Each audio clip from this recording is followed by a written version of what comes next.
All right, good evening. It's bourbonblog.com. And I know with all of the growth, the double-digit growth of tequila, we've been reviewing a lot of tequilas always, but especially now that more and more people are saying, hey, have you heard about this new tequila?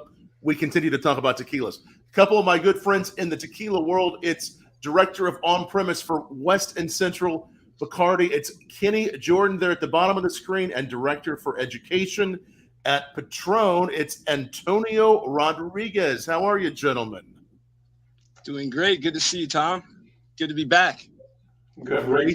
Great to see friends, and especially when you have tequila to drink with them. So good timing. That's right. It's perfect timing. This fairly new release, Patron El Alto, actually in Spanish means the tall one. And I just poured myself, I'm going to pour myself. It may not be the tallest pour, but a pretty good sized pour here of the El Alto. This is the first time that Patron has blended something like this together, Reposado, Añejo, and the biggest majority of this is actually over 4 years old. It's actually Extra Añejo, isn't it? Exactly. It is. It was quite a challenge, Tom, because I mean this has a specific target for people that nowadays is looking to get some tequila that is sweeter than what you usually expect on that end. Mm. And the big challenge for us was everything at Patron is 100% natural. So we don't use any of those artificial flavor, color, or whatever to basically take a shortcut to make it happen. So for us, take those 4 years of blending and experimenting. I can tell you that the team at the Hacienda, led by our master distiller, they try more than 300 different blends in order to more of this, more of that, in order to achieve the level of sweetness that we have in this tequila. And that's why the big part of the component is Extra Añejo aged for 4 years. That's 50% of the blend, and the remaining 50% is a combination between Añejo of around 14, 15 months and a Reposado of 5 months age. Incredible. And it wouldn't be a bad deal to get to try all those 300. I mean, they had some good homework cut out for them, didn't they? Yeah, I mean, I spent 16 years working there as part of that team, and I can tell you that it requires a lot of commitment to try those many beautiful tequilas. So it's a tough job, but somebody has to do it. So we have a good team to do it there. You have a business. Oh, it is, Kitty. Yeah, and it's a wonderful. I see. Antonio has this is a backdrop of the Hacienda there from Patron. This is what it looks like at Patron, right behind you. Yeah, at the Hacienda, besides the beautiful Hacienda, the production distillery, the brick ovens, the taonas, the copper pot stills, we also we opened that place in 2017. Basically, it's kind of a boutique hotel. And I mean, if we're making a hospitality area at the Hacienda Patron, it has to have a beautiful bar. So whenever you're visiting, that hopefully is happening soon, we're going to be enjoying some Piedra, Burdeos, El Alto, different tequilas out there with some good cigars too. We love pairing a good cigar with, I'm sure, I bet we can find a good cigar for this El Alto. I see Kenny's on his back porch there with a couple bottles. That's a good looking view there. It's not too bad. It's not too bad. And you never know. I always have a cigar ready too. So. I should have actually done this outside. I may have to do this. We may have a post party, an after party. Kenny and I may line up. Tom, I'm out here in Vegas, so I'm eating up the last few days before it gets to the sweltering, 1,000 degrees plus. You're enjoying that. That's where you are. Is in Vegas. It's going to be crazy here in a few days. Oh yeah, it's going to be nuts for sure. What cigar do you have there close by? Oh, I've got from our friends at Drew Estates. I've got a Liga Privada H99. I love those. I mean, you know those guys pretty well. I do. I probably have one of those not too far away. I think the sweetness of this tequila and the balance will really be perfect with that. This Agreed. is absolutely. This is well balanced. You all wanted something sweeter, but also showcasing the barrels, the age. What was it the team and you all were looking for with this El Alto? Yeah, Antonio, I'll steal that one and then you fill in the rest if you don't mind. But we came out with this to really with the connoisseur in mind, to give them a new experience. Also, to show off what we're able to do with those barrel aging elements that we have there at Hacienda. We also, it's a perfect bottle, perfect taste to elevate any experience, any celebration that you're having. And we first launched this out in California, Nevada, Florida, and New York, really where all the big time nightlife is going on. So perfect celebration bottle, to say the least. Very celebratory. It has a great celebratory look to it, but also a taste. This is, again, is it tougher to find? Is this a little bit more limited? So right now we're only available in four markets, those four that I just mentioned. Right. We're going to do a release to about 8 others that will include Texas, Arizona, and around 6 other markets throughout the rest of the year. Beautiful. And it will be likely allocated in multiple markets as well. So it's one you can find. You may have to, in those markets, you may have to look a little bit for it because you just don't have just endless amounts of Extra Añejo and these others, do you? Exactly. That's the key element, that in order to make this blend, again, the key element is the Extra Añejo for your age. Right now, as you can imagine, we have a big volume of tequila waiting in barrels to make more El Alto available, but that's why we're like taking baby steps on how to distribute it. And I mean, I'm gonna need your help, Kenny, that you have 2 beautiful bottles with you, and I think you can make a nice job as a model on that. But it's something interesting because in this category of tall bottles of tequila, like nightlife, it tends to be a lot of artificial tequila on that end. And in our case, there's a lot of story and heritage behind it. Starting with the bottle, the color of the bottle is trying to imitate the green-blue notes that you will see on an agave field. That's what you see. Because, right. Yeah, that's we're starting to. That's the raw material. That's agave. The lid of the bottle, that material on it is trying to replicate the volcanic stone, the Tahona, the one that we use to crush the agave in the artisanal way. So this tequila is not only 50% Extra Añejo, its majority of that blend has been made with volcanic stone, with Tahona. Was Tahona crushed, right? Yeah, so that's those details. The neck, those gold decoration on the neck, that's the kind of decoration that we have at the Hacienda. Then we put that there to celebrate the people. There's 2,500 people at the Hacienda right now producing tequila, small batch, by hand. So we want to get those messages right after right at the bottle. Right. Not only with the beauty liquid that you're tasting right now, and I'm enjoying it while Kenny's explaining things. So it's just details to really respect what tequila should be. Yes, we have a sweet tequila here, but it's sweet because of the French oak, the American oak that we use for that long, and that blending with the strong personality of agave that Tahona can give you. And again, the Tahona crushed, what represents that as the top? Yeah, that's like the porosity of a volcanic stone. That volcanic stone is just the kind of the look of the lid. To look at that. Those messages even with the bottle itself. It's beautiful. I mean, the color, I do get that blue-green. It looks like the agave. The shape and the tallness, what was the, and you may have said, but just so I understand that the reason for the shape is?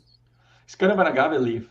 It's like an agave leaf. That's what I was thinking. Okay, so it all represents that agave, that wonderful age and time. And even before before it's made into the piña, before it's actually harvested, these agave plants, they take what? How many years is most of your agave plants growing?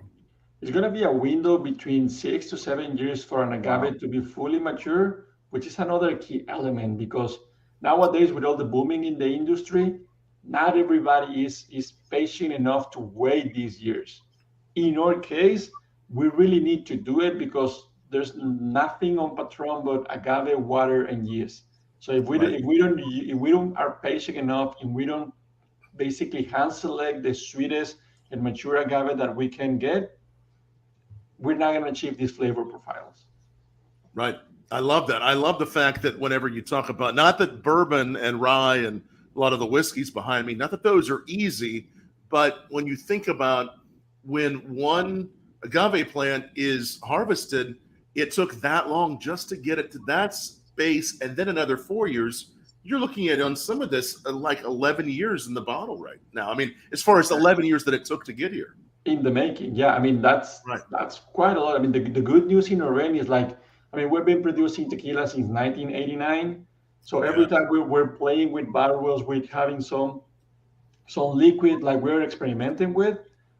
The problem is that we achieved this blend. We tried 300 different samples, but when you try to scale this, that's the challenge, because now we start basically from ground zero on the aging.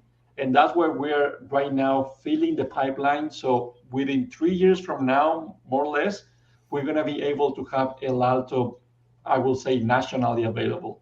At this point, we're just dropping bottles whenever we have a volume available, because that's the other thing. We don't want to open El Alto in a market that suddenly we're not going to be able to supply back. Sure. So we want to take baby steps, but in the places that we can guarantee the availability of the product. The flavor on this, I mean, let's talk about the flavor as we nose it, we taste it. There's this beautiful, I mean, there's some really beautiful sweetness, but it's not overly sweet. I think the citrus, the real essence of the plant, and the barrel come through. Are those? What do you all get on this? What are your thoughts? What are you getting, Kenny, first? Right off the top, I get the caramel, that sweetness. That, you know, walking through the, you know, Tom, once we get you out to Hacienda, you'll know what I'm talking about. But you know, when you nose this, obviously you get the barrel aging, but then there's that element of agave. And when you walk through our, whether it's where we're, you know, distilling or where we're aging, you get that sweet smell of agave, and it's totally, to me, reminiscent of that. Wow, beautiful sweetness. Yeah, and those nice caramels and that little bit of that barrel. This really, are these all different types of barrels these were aged in? Yep, we have some French oak involved, we have some American oak involved, and that's the nice combination. Kenny was talking about the agave. We achieved that intensity of sweetness of the agave thanks to the tahona that we use. That caramel, that vanilla, a little bit of honey, that's coming from the American oak. And that extra component on French oak also, that's gonna add a little bit of kind of a dry fruits into it, also that fruitiness, that woodiness that you're able to get. But the challenge that we had in our end is that usually if we put these components together, the woodiness is gonna be really high. So for most of the people, it's gonna be kind of, I will maybe use the word aggressive. I mean, for the three of us that we're but a little bit professionals, we're really enjoying this. But those people that just want to drink tequila, have fun, just basically enjoy the moment, they are looking for something easier. So that's where not only the blending process, but we also play a little bit on how to filter part of those components, certain proportions of it, to really reduce the tone of the intensity of the flavors. What you're doing right now is basically you let the tequila to breathe on the glass, and I'm pretty sure that you're able to see how it opens. Yeah. So it's getting more and more of that fruitiness out. So that's kind of a complex blend, complex component, but we're trying to make the descriptors as friendly as possible and have a nice experience without losing something that is a key component of Patron DNA, which is flavorful taste profile and a beautiful aftertaste. When you're sipping it and you can feel the flavors coming back to you. Oh, so yeah. Good finish. Really good, nice linger. The sweetness is there, the barrel is there, but it's very easy and complex at the same time. And Tom, you hit to me on it right on the head is the finish. It's a long finish. It's complex finish. And to me too, this is a great bridge between the bourbons and tequila world. Right, that's true. Got so many elements of bourbon in this, and vice versa. Yes, there are some beautiful, that's vanillas, those nice honeyed notes, a great creaminess about this. This is very elegant, very refined. And as you say, that we want to make sure everyone knows there are tequilas out there that do have additives. I forget how the law actually works out where you can add some, but you all have, it's all pure product, right? Because there's some tequilas that have that. 100% natural, and we have been from day one since Antonio mentioned 1989, and we haven't changed a thing there as far as having a 100% natural policy. And that you just mentioned something interesting about the additives that is not illegal. It is not illegal. So it's not behind doors, because by law you can put up to 1% of additives without disclaiming that on the label. Some people get misled by that because they say like, oh, 1% is nothing. But 1% of an additive that is specifically designed to alterate one component is massive. Can really make a difference. Yeah, the example that I always give to people is bitters. You're making an old-fashioned with one great bourbon, great aged tequila. How many bitters you're using? Just one or two drops. Yeah. If you just put 1% of bitters on a cocktail and let me know if 1% is not a lot. It's big. So that's the same reasoning with tequilas. 1% on caramel color, 1% on syrup with different sweetness level. That massive difference. And the great news for all of your audience that I know that they enjoy sipping good spirits, it's an easier way to recognize when a tequila has additives or not. And that's the key element that Kenny was mentioning, the aftertaste. The aftertaste. Because usually when you're sipping a tequila that is being basically modified with additives, the sweetness can be intense on the nose, maybe intense on the taste, but the aftertaste is not going to be there. So that's something that we are enjoying right now with El Alto, is a consistency between aroma taste and aftertaste, and long-lasting aftertaste. So that's a key element that nowadays, for all the people that is discovering new tequilas, my recommendation will be pay attention to that. Pay attention to the aftertaste. If you're not getting anything on the aftertaste, that might be the case that you're just sipping syrup, vanilla, caramel, and a little bit of alcohol. That's what it might be. Why would a brand add? I mean, I know you all don't, but why do some brands do it, you think? I mean, a little bit of history on this. The additives were allowed in the category to achieve consistency. Okay. And it is not only on tequila, there's rum, there are some other spirits that they use additives like to keep the same color, to keep the same intensity in some descriptors. The challenge that as an industry, in my point of view, in tequila is living, that is so many demand right now and so many new people coming into the industry that they don't have the talented team that we have. They don't have our master distiller. They don't have the patience or the facility to make these blends. So that's a shortcut to get sweet and smooth tequilas in the market without the investment, the time, and the talent of a people to create these kind of expressions like El Alto. And Tom, to piggyback on Antonio's comment, we've got over 2,000 people out there at the hacienda that put their time, hands, and passion into this. So there's a lot of companies, or most companies can't even touch as far as that many people that go into the production.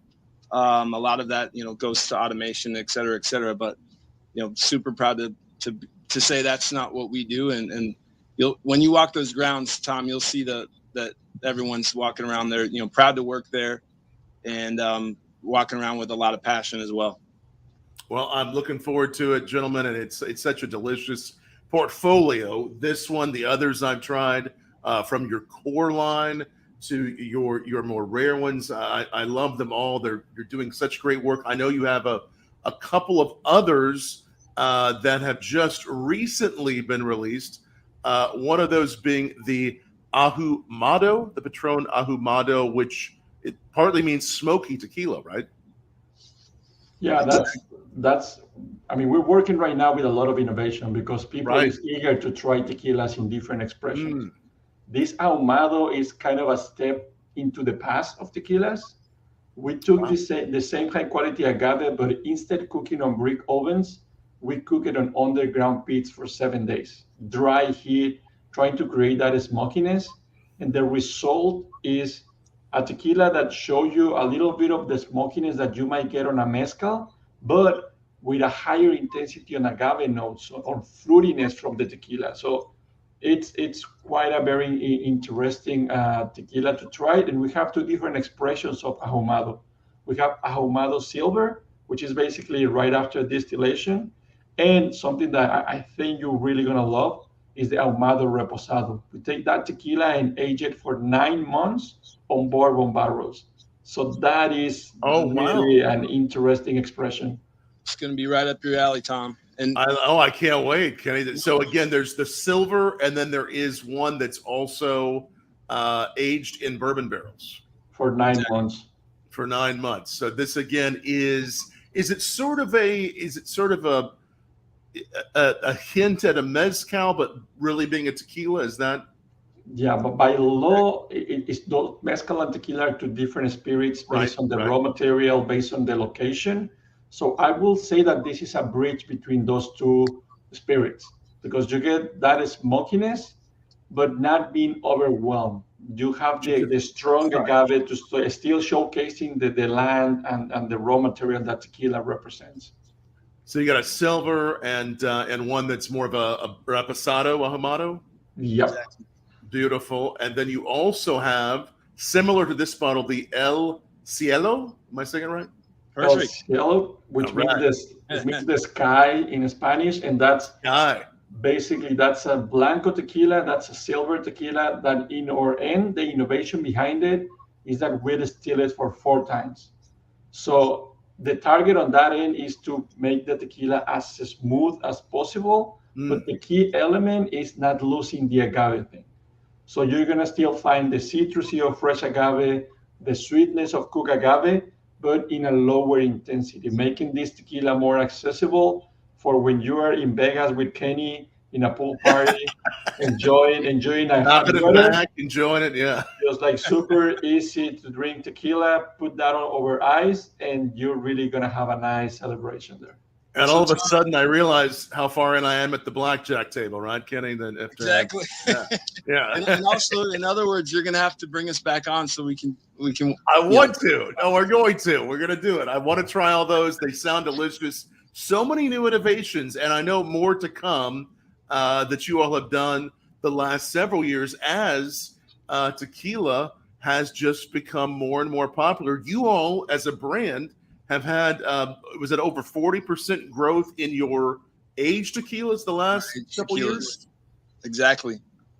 Yeah, the growth is unprecedented, and we're seeing a lot of people come from those from the bourbon side, or people that like the aged spirits. They're now realizing there's a whole lot of complexity and nuance that you can find in the Reposado Añejo and Extra Añejo, which is obviously another reason why we come out with something as beautiful as this, giving our customer another experience. You're giving the customer something new. There's always a new collaborations or limited editions, like we had the sherry barrel. Are you all going to do that again, or is that more of a limited edition that's done? I will say that it's kind of a seasonal limited edition. Seasonal, okay. But more than a season is every 3-4 years you're going to see a new batch of that. A new batch. So every 3 or 4 years there may be a new batch. Because basically that's what we take to replicate the same kind of intensity in the sherry barrels. So there's still a few bottles of the sherry cask añejo release here and there. I've seen those and still available in a few cities. But we are already having tequila aging on those barrels again. And of course, we got some new barrels of sherry, trying to keep the intensity and the balance that we offer on this batch. When it's going to be available, I don't know yet. That's fine. It's going to be back at some point. Yeah, it may be a couple years. We'll give a quick shout out to Chairman Lai, who I know is watching. I know he's the first one that showed me that and made the connection here with these wonderful gentlemen. So thank you for that, Chairman. I know he loves the sherry barrel. I do too. But I mean, again, everything you guys are doing is just so well done. And this one is so special. The more I taste it, the more that elegance, the deeper, older tequilas open up. And you taste the young ones too. It's just really the blend of all the best of all the worlds. Precisely. 100%. You Yeah, said it well perfectly, done. Tom. You all have done so well. Hey, one question I get asked sometimes, I don't know if there's an exact answer to this, but when you have the agave plant, you cut off the leaves, it becomes the piña. About how much tequila comes out of one agave plant, varying on the age? Yeah, the easy way to answer that is 1 case of silver tequila per piña. Per piña, okay. That's kind of average numbers, but 1 9-liter case, Tom. Yeah, 12 bottles of 750 silver. Well, so if you're looking at a silver, one plant would be about 12 bottles. If you're looking at aged, it's roughly less. It's much less, and especially at Patron, that in our aging warehouse, our angel share is 1% per month. So just to give you an example, on our core line Extra Añejo that is aged for 3 years, we're losing almost 40% in volume. That means that basically that same piña is going to be half a case of an Extra Añejo. Half a case, wow. So half a case. Kind of, and the other half case is being evaporated, and that's why the people at the hacienda is so happy. Right, You're basically just smelling the tequila every day. You're smelling it. You got to have that angel share, that evaporation for it to happen. But just to know that it took that long for one plant to even produce 12 bottles, to me is fascinating. And that's why, again, tequila has to taste like agave. Tequila is not meant to taste just vanilla or cotton candy or something else. Tequila has to respect and showcase those 7 years of that plant, that terroir, that people that makes this tequila by hand. So that's why we are really respectful of that when we produce all of our different expressions. Yes. People always are asking me, what's the future look like for bourbon? Bourbon's been growing for many years. Mm-hmm. As far as the future for tequila, what do you all think? I think it'll keep growing. What do you think? The sky's the limit. New consumers are coming over every day. Even the vodka drinker that is now trying our silver, and like we mentioned earlier, the bourbon drinker that's now trying our añejo or an extra añejo. It's an unbelievable time to be in the tequila world right now, to say the least. The growth is exponential right now.